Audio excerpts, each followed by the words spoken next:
ಕರ್ತನಲ್ಲಿ ಪ್ರೀತಿಯ ದೇವಜನರೇ, ಅನುದಿನವೂ ನಮ್ಮನ್ನು ದೇವರ ಕೃಪೆಯು ಹೊಸದಾಗಿ ಒದಗಿಸಿಕೊಡುತ್ತಾ ನಡೆಸುತ್ತಾ ಬಂದಿರುವುದಕ್ಕಾಗಿ ನಾವು ಆತನ ಸಮ್ಮುಖದಲ್ಲಿ ಯಾವಾಗಲೂ ಸಹ ನಮ್ಮ ಹೃದಯದ ಅಂತರಾಳಯದಿಂದ ಅವರಿಗೆ ಕೃತಜ್ಞತೆಗಳನ್ನು ಸಲ್ಲಿಸುತ್ತಾ ಜೀವಿಸೋಣ.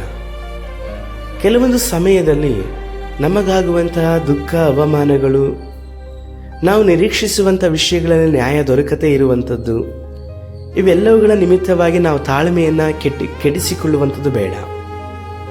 ತಾಳ್ಮೆ ಯಾವಾಗಲೂ ಸಹ ನಾವು ದೇವರಿಂದ ಬರುವಂತಹ ಒಳ್ಳೆಯದನ್ನು ಹೊಂದಿಕೊಳ್ಳಲಿಕ್ಕೆ ಒಂದು ದೊಡ್ಡ ಬಾಗಿಲಾಗಿದೆ. 2 ಥೆಸಲೋನಿಕ ಪುಸ್ತಕದಲ್ಲಿ 1ನೇ ಅಧ್ಯಾಯ 5ನೇ ವಾಕ್ಯದಲ್ಲಿ ದೇವರು ಹೀಗೆ ಮಾತನಾಡುತ್ತಾರೆ: ದೇವರು ನ್ಯಾಯವಾದ ತೀರ್ಪು ಮಾಡುತ್ತಾನೆಂಬುದಕ್ಕೆ ನಿಮ್ಮ ತಾಳ್ಮೆಯು ಸ್ಪಷ್ಟವಾದ ನಿದರ್ಶನವಾಗಿದೆ.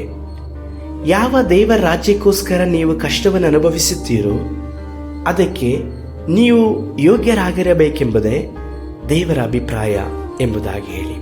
ಹೌದು ಪ್ರಿಯರೇ, ಕೆಲ ಮನುಷ್ಯರಿಂದ ನಾವು ನಿಜವಾದಂಥ ನ್ಯಾಯವನ್ನು ಎದುರು ನೋಡಿದ್ರೂ ಸಹ ಅದು ಸಿಗಲಿಕ್ಕೆ ಸಾಧ್ಯವಿಲ್ಲ.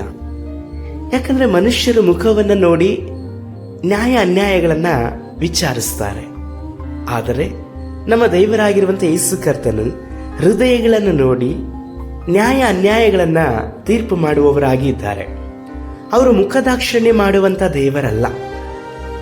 ಶ್ರೀಮಂತರಿಗೊಂದು ವಿಧವಾಗಿ, ಬಡವರಿಗೆ ಒಂದು ವಿಧವಾಗಿ, ಸೌಂದರ್ಯವುಳ್ಳವರಿಗೆ ಒಂದು ವಿಧವಾಗಿ, ಕುರೂಪಿಗೆ ಒಂದು ವಿಧವಾಗಿ, ಮಾತ್ರವಲ್ಲದೆ ಜ್ಞಾನವಂತರಿಗೆ ಒಂದು ವಿಧವಾಗಿ, ಬುದ್ಧಿಹೀನರಿಗೆ ಒಂದು ವಿಧವಾಗಿ, ಈ ರೀತಿಯಲ್ಲಿ ನಮ್ಮ ದೇವರು ತೀರ್ಪು ಮಾಡುವಂಥವರಲ್ಲ.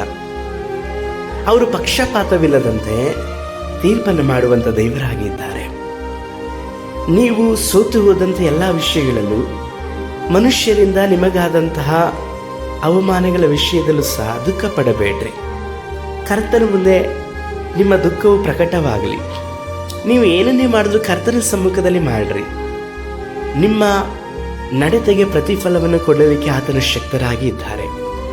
ಆತನ ರಾಜ್ಯದ ನಿಮಿತ್ತವಾಗಿ ನಿಮಗೆ ಬರುವಂಥ ಎಲ್ಲ ನೋವು, ಅವಮಾನಗಳು, ಇನ್ನು ಎಷ್ಟೋ ವಿಧವಾದಂತಹ ಆಶೀರ್ವಾದವನ್ನು ಆತನ ಸಮ್ಮುಖದಲ್ಲಿ ನೀವು ಪಡೆದುಕೊಳ್ಳುವ ಹಾಗೆ ಸಿದ್ಧಪಡಿಸುವಂಥದ್ದಾಗಿ ಇದೆ.